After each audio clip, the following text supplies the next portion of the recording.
Oke, mulai Kak. Halo teman semuanya, kembali lagi di podcast Trainer HIPMI PT Unan. Podcast yang berisi kisah inspiratif dan sharing pengalaman bersama para pengusaha muda.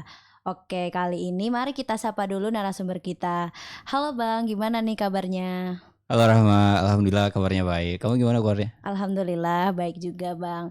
Nah teman-teman, ada istilah nih, tak kenal maka tak sayang maka kenalan dulu gak sih?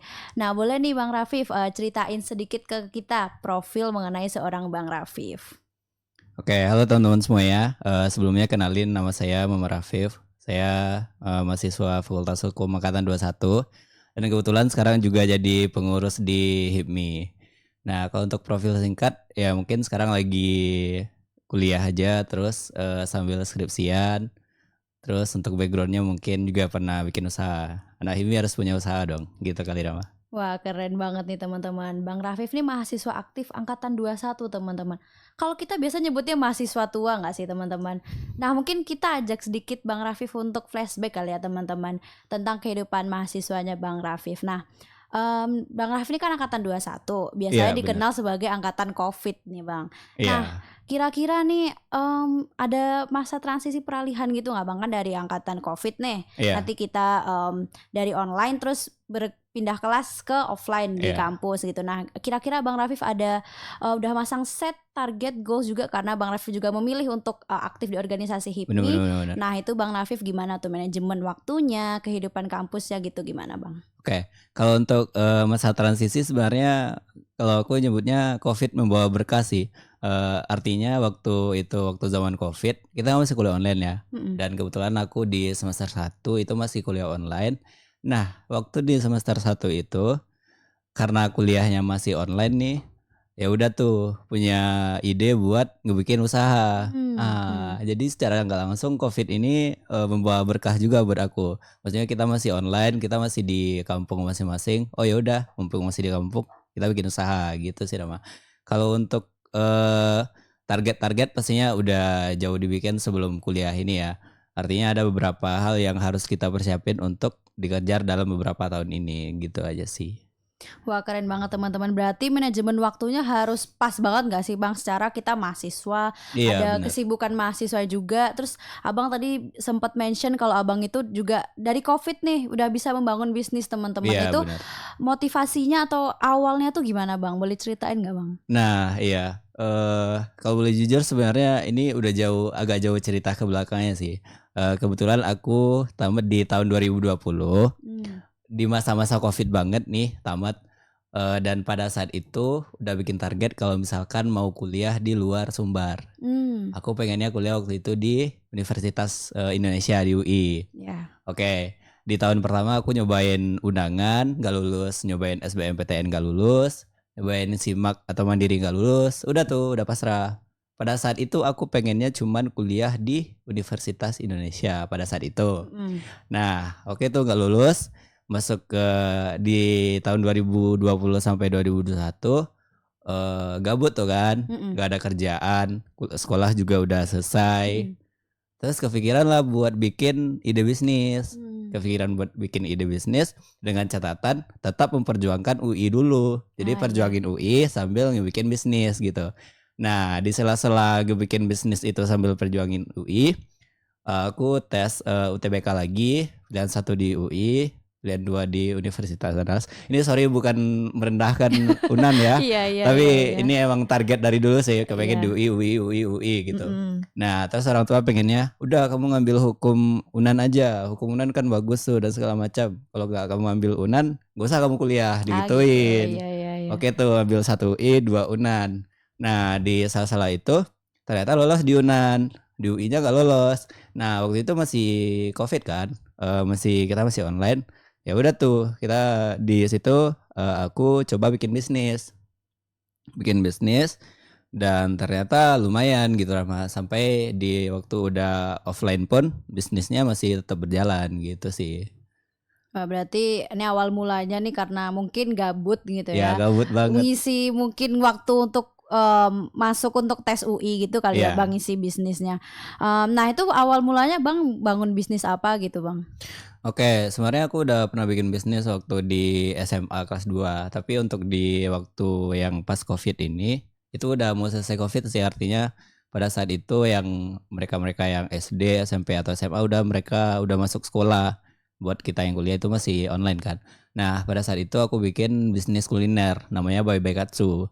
Nah, Bye Bye Katsu ini chicken katsu, tapi aku bikinnya dari ubi dengan porsi yang lebih kecil. Jadi bukan jadi makanan pemberat tapi cukup buat cemilan aja. Iya cemilan. Nah, di samping itu aku juga bikin menu-menu pelengkap lainnya kayak bakso, sosis. Tapi semua itu diolah lagi, baksonya diolah lagi, sosisnya diolah lagi, terus juga ada tahu dan macam-macam. Intinya kita bikin pada saat itu bisnis cemilan dan ya gitu. Bye Bye Katsu namanya. Oke, itu kira-kira motivasi awal atau memang karena Abang suka masak atau memang dari awalnya tuh orang tuanya udah berbackground bisnis atau emang Bangnya pengen aja gitu mulai bisnis? Oke, kalau dari faktor orang tua kayaknya iya juga. Orang tua juga pengusaha, kebetulan papa di rempah-rempah, pinang, cengkeh dan segala macam. Terus mama juga fokus bikin minimarket gitu di kampung. Kalau aku rasa faktor orang tua juga iya, soalnya dari kecil itu kita selalu diajarin buat berusaha gitulah, minimal bantuin. Iya. Waktu SD, Pif bantuin tuh jagain warung, Iya. bantuin gitu. Nah dari faktor orang tua iya juga mungkin, tapi kayaknya faktor terbesar itu karena aku hobi makan. Oh, Oke, jadi hobi gitu aku ya hobi Bang? makan dan emang suka banget soal makan-makan gitu. Terus ya udah kepikiran buat bikin bisnis kuliner gitu. Itu aja sih motivasinya. Berarti bagus ya teman-teman, mulai dari hobi nih, hobinya makan gitu ya, hobi kulineran. Nah, apa salahnya nih dari hobi kita coba untuk bisnis gitu. Nah, kira-kira struggle-nya apa nih Bang? Kan Abang tadi sempat bilang kalau misalnya nih mulai dari SMA, terus Abang lanjutin sampai waktu awal-awal COVID masa kuliah semester baru gitu Bang. Iya. Nah, itu struggle-nya atau hambatannya yang Abang hadapi apa gitu Bang? Kalau untuk struggle pastinya di awal-awal karena kita di awal udah cukup serius ya. Artinya kita nggak cuman open PO terus dikirim sekali seminggu dan segala macam. Kita nggak gitu. Kita dari awal udah bikin konsep bisnisnya, emang dibuka tiap hari dan di sana juga dapat lumayan lokasi yang sangat strategis di dekat simpang SMP sama SMA dan posisinya itu juga di dekat pasar. Itu kan strategis banget. Iya. Nah, kalau siang marketnya itu pelajar, kalau sore marketnya itu orang-orang umum. Jadi kita emang seserius itu dari awal. Nah, struggle-nya udah pasti waktu itu aku kan udah kuliah di UNAN, walaupun masih online kan. Iya. Nah, struggle-nya udah pasti itu karena ini bisnis kuliner, artinya kita harus bikin atau siapin bahannya setiap hari karena diolah lagi kan. Harus siapin bahannya setiap hari. Di satu sisi kita juga masih kuliah dan itu walaupun full online tapi cukup menguras tenaga gitu.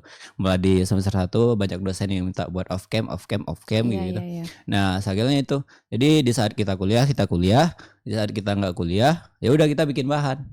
Nah, jadi di seminggu awal itu aku masih sendiri, artinya belum punya karyawan. Jadi paginya kita buka outlet, jam 8-an setengah 8 nanti kita buka laptop buat kuliah, Iya. sembari ngegoreng dan Iya. segala macam. Iya. Itu sakit banget, itu lumayan menguras tenaga sih. Sampai di seminggu pertama itu aku akhirnya tumbang. Jadi udah buka selama seminggu, tumbang 3 hari, udah selesai itu. Nah di situ baru kepikiran buat cari karyawan. Nah itu sih struggle-nya. Jadi kita sambil bikin bisnis, terus kita juga kuliah, bisnis kuliah. Sampai lumayan semester 1 itu nilainya lumayan lumayan rendah sih gitu. Oh gitu. Berarti ini masalahnya di manajemen waktu kali Iya, ya Bang. benar. Nah, Bang sendiri ada nggak sih kayak tipsnya gitu kan dari awal, berarti dari awal kuliah gitu udah masang target dan ngeset waktu nih Iya. jam sekian untuk ngelakuin hal ini gitu. Nah, kira-kira ya pada saat itu Abang ngesetnya gimana nih? Atau emang udah dari SMA kebiasaannya atau mungkin dari awal kuliah tuh udah tahu nih mau ngapain gitu? Iya. Kalau untuk ngeset waktu artinya ini bisnis kan baru berjalan ya pada saat itu. Di satu sisi kita udah ada jadwal kuliah. Kalau untuk jadwal kuliah udah pasti tetap nggak berubah-ubah. Mungkin nanti misalnya kalau misalkan dosen cari waktu pengganti itu udah beda hal ya. Mm-mm. Kalau untuk di waktu kuliah udah pas nih. Artinya untuk pada saat itu untuk bisnis kita ngambil di sela-sela waktu kuliah. Kita ngambil di sela-sela waktu kuliah. Kalau misalkan udah nggak kuliah, kita bikin bahan atau kita jualan, kayak gitu. Nah, kalaupun waktu itu belum ada karyawan, aku udah mikirin waktunya buat bikin bahan itu di malam hari. Nah, kebetulan ini produknya bisa di frozenin gitu, Iya, jadi aman banget. Nah, kalau siang kita kuliah, sorenya kita bikin bahan sampai malam tuh. Nah, besoknya siangnya lagi kita kuliah sambil jualan gitu sih, Rah. Berarti ini lebih ke set priority-nya ya Iya, teman-teman. Manajemen waktunya juga harus rapi lah ya iya Bang. benar. Soalnya kalau enggak pasti bentrok-bentrok kan Bang ini. Benar banget.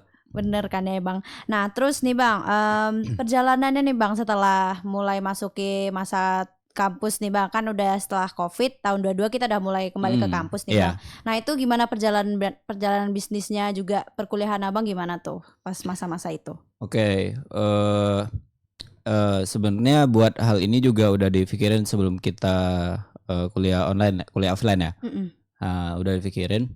Artinya sebelum kita masuk kuliah offline itu, aku buka bisnisnya di bulan September dan bulan Februari kita udah masuk. Jadi ada lebih kurang berapa bulan kita nyiapin itu. Dan selama nyiapin itu, pastinya aku pertama cari karyawan. Cari karyawan yang paling dipercayain gitu. Nah, terus ya udah kita controlling jarak jauh. Nah, artinya sebelum kita mulai kuliah offline ini, aku udah siapin beberapa karyawan buat di outlet 1, buat bikin bahan 2 orang. Nah, gitu. Nah, terus juga ya gitu sih cara nyiapinnya untuk masuk ke kuliah offline. Tapi di salah-salah itu aku juga sering pulang buat bisnis Ya, itu ya, gitu. ya. Jadi setiap minggu harus pulang. Jadi kalaupun misalnya nggak bisa tiap hari di outlet, kita masih nyempetin waktu setiap minggu buat pulang gitu sih.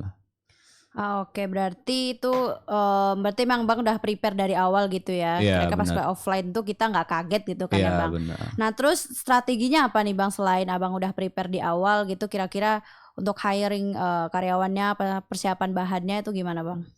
Kalau untuk strategi pastinya pertama catatan. Kalau untuk hire karyawan, eh kita pastinya udah bikin perjanjian dari awal sih. Udah Ya. bikin perjanjian dari awal.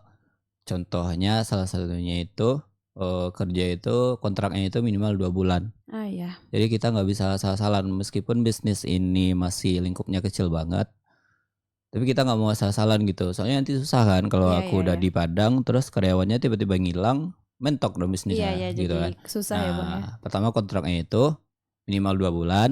Setelah itu kalau misalkan mau keluar boleh, tapi nggak mendadak. Oke, ngasih tahu Ah, dulu gitu ya Ngasih tahu Bang. dulu Iya. minimal 2 minggu sebelumnya. Biar bisa Dua cari mi- penggantinya. Benar kita bisa cari Mm. penggantinya gitu. Nah itu buat hire karyawannya.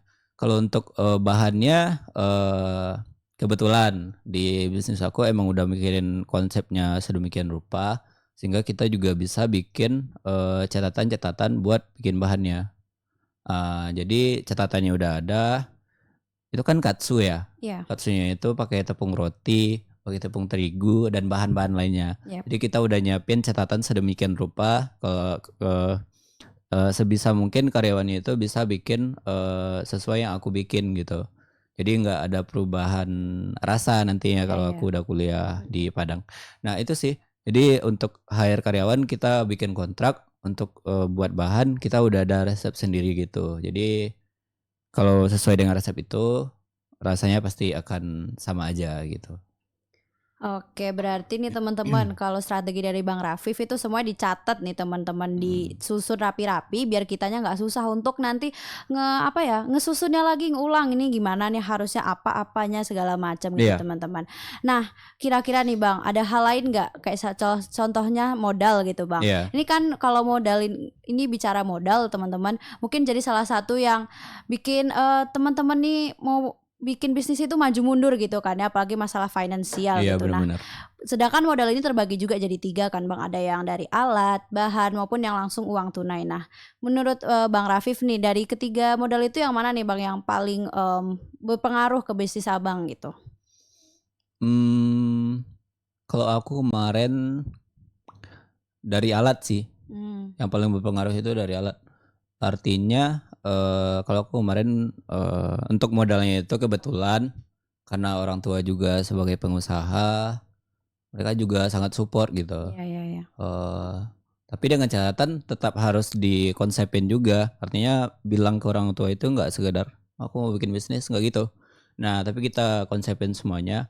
Aku mau bikin bisnis, modalnya kira-kira butuh sekian, terus konsepnya kayak gini, modal gerobaknya kayak gini, bahannya kayak gini dan segala macam. Artinya mereka udah punya gambaran gitu. Setelah Iya iya mereka iya. punya gambaran, mereka support aja gitu. Oh ya udah buat modal kamu pertama biar papa aja yang bantuin. Nah, iya. Nah, jadi di modal pertama itu aku dibantuin sama orang tua.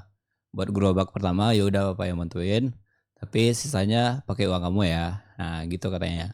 Terus ya udah tuh, jadi tuh bisnisnya. Berarti dari awal nih mungkin Di dipercayain support. orang tua dulu, Iya, benar. diputar bisnisnya baru nanti kita cari pendanaan yang lain gitu kan. Iya, Nah, benar-benar. ngomong-ngomongin pendanaan nih Bang. Bang Rafif ini kan juga sempat ikut P2MW, teman-teman juga dapat beasiswa dari BSI teman-teman. Nah, Mm-mm. ini prosesnya gimana nih Bang sampai Bang tuh bisa mencapai 2 beasiswa itu gitu Bang? Awalnya aku ikut yang BSI. Iya. BSI itu programnya ISDP namanya, Mm-mm. Indonesia Sociopreneur Development Program. Dan kebetulan pada saat ini cerita aku udah masuk IMI nih, Mm-mm. masih jadi anggota muda. Iya. Pada saat itu ketua umumnya Bang Ivan. Ah iya. Dan Bang Ivan tersebut juga sebagai awardee dari ISDP. Hmm. Nah, jadi ISDP itu ada kalau nggak salah 3 angkatan. Aku angkatan terakhir dan Bang Ivan itu angkatan kedua. Ah iya iya. Nah, di angkatan kedua itu Bang Ivan ngasih tahu tuh kalau misalkan ada beasiswa ISDP, program pendanaan dari BSI. Nah, di satu sisi Bang Ivan juga udah tahu kalau aku misalnya punya usaha. Iya. Nah, disaranin tuh sama Bang Ivan, kamu ikut beasiswa ISDP ya, nanti kalau ada kesempatan kamu dikasih dana, pendanaan dan segala macam, itu lumayan banget buat bisnis kamu. Dan di angkatan aku pendanaannya itu sampai 200 juta buat Wow, wow. satu awardee. Iya, wow. Itu besar banget kan. Iya iya Dan aku gede banget. termotivasi dong. Iya iya Gimana iya. lagi cari duit sampai 200 juta Iya kita iya sebagai iya. mahasiswa gitu kan. Iya. Oke tuh. Dan ISDP itu lumayan rumit, ribet banget, banyak banget proses yang dihadapin sampai akhirnya alhamdulillah aku dapat pendanaan itu. Nah, mungkin untuk ceritanya itu untuk ISDP. Kalau untuk P2MW lebih kurang gitu lagi. Mm-mm. Kebetulan Bang Ivan juga ikut Oh P2MW. iya iya iya. Dia juga menang KMI. Iya. Dia juga bisnis kuliner. Mm-mm. Ya udah tuh, Piv kamu ikut P2MW ya. Ya udah Bang, boleh bantuin ini nggak cara bikin proposal. Iya iya iya. Udah tuh dimotorin sama Bang Ivan, daftar dan lulus lagi gitu sih alhamdulillah. Oke, keren banget gak sih teman-teman awalnya nih dari motivasi dari Bang Ivan nih ketua HIPMI sebelumnya gitu kan. Bener. Nah terus dikasih tahu nih tips and triknya, cara bikin proposal melalui prosesnya segala macam. Nah terus kalau untuk P2MW nih Bang ini kan cukup terkenal lah ya di kalangan Iya. teman-teman entrepreneur gitu kan. Salah satu program pemerintah juga Iya, untuk bener. Kampus Merdeka ini. Nah itu kira-kira apa nih Bang yang paling susah atau yang paling sulit dari proses P2MW ini gitu Bang? Bikin proposalnya sih. Jadi P2MW itu proposalnya harus rapi itu, nggak cuman kreatif doang, tapi sistematika penulisan juga harus diperhatiin banget. Soalnya di tahap awal itu aku jelasin prosesnya dulu ya. Lebih kurang prosesnya itu pertama kita seleksi di tingkat kampus, kemudian kita seleksi lagi proposalnya di tingkat nasional.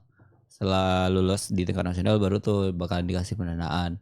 Nah, kalau menurut aku yang susahnya itu di seleksi dekat kampus.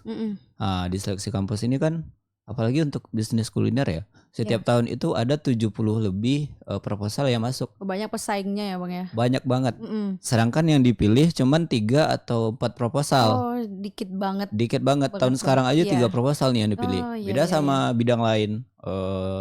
Bidang apa lah misalnya? Teknologi gitu ya Bang. Teknologi bisa Terus industri Fashion gitu ya, Bang. kreatif. Ya. Industri kreatif itu lumayan tuh. Tapi di F&B kita banyak banget nih pesaingnya. Iya. Nah, jadi kalau menurut aku yang susahnya itu bikin proposalnya. Selain harus rapi, isinya juga oke, terus nggak ada salah-salah gitu sih. Iya. Emang harus perfect itu buat bikin Perfect itu proposal. banget ya. Iya benar. Berarti struggle-nya di proposal ya, Bang. Terus ada nggak, Bang, tipsnya nih gimana nulis proposal itu emang udah dibiasakan atau kita cari mentor yang lebih expert gitu atau gimana, Bang, kalau untuk Iya. masalah proposal? Masalah proposal aku awam banget ya. Artinya nggak ngerti apa-apa soal proposal. Malahan di proposal AEA aja kita Iya. itu jelek banget. Nggak malu banget kalau bikin itu. Nah, kalau untuk strateginya pastinya pertama cari mentor. Iya. Cari mentor yang punya pengalaman di P2MW. Soalnya nanti bakalan beda tuh proposal pendanaan sama proposal lomba biasanya beda tuh. Iya, Ada iya, iya. perbedaannya gitu. Mm-mm. Kalau proposal pendanaan mereka lebih ngelihat ke sisi bisa nggak ini bisnis ini dibentuk, bisa nggak bertahan, bisa nggak dijalanin. Iya, Itu iya. buat pendanaan. Tapi kalau misalnya proposal lomba, mereka lebih ke kreativitas dari bisnis tersebut. Yap. Kalau poin-poin poin-poin menjalankan bisnisnya bisa nggak bertahan atau enggak itu nggak terlalu diinin. Yang penting bisnisnya kreatif gitu. Nah itu bedanya.